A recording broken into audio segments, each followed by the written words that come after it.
घरवा में अपना मोहलिया से अम्मा निकलस हो।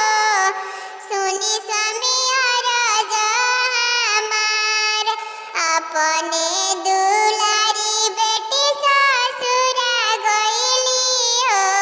घरवा लगे सुनसान अपने दुलारी दिया ससुरा गइली हो।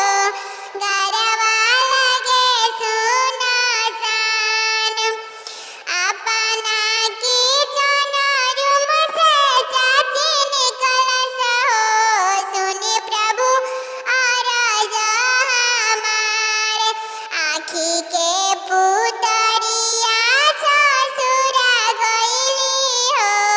आंगन कइली सुनसान अपने दुलारी बेटी ससुरवा गइली हो।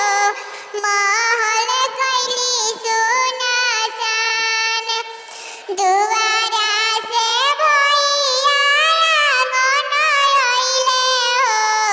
करस बहिनी के पुकार हमारो दुलारी बहिनी कहाँ गइली हो।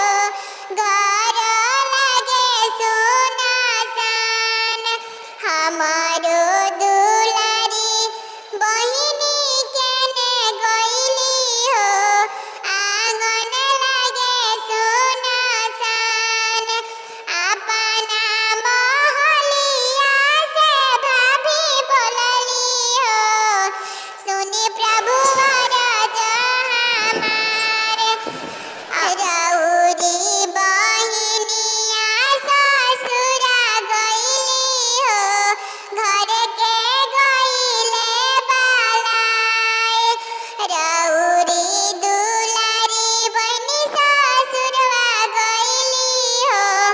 घर के गइले बालाए एतना वचन जब आमा सुनली हो।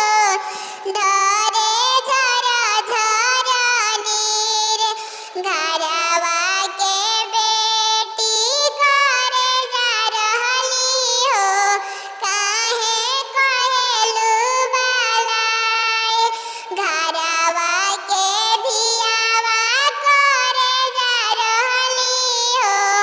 काहे कहेलु बालाए चुपा हो खा दुलारी बेटी अवा रुका जल बेटी हो।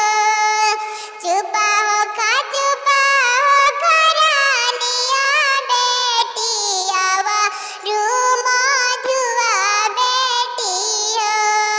तोरे खाती पापा जी के घरवा सजल अवा दुआरवा सजल बड़ी हो सुहावन लागे हो।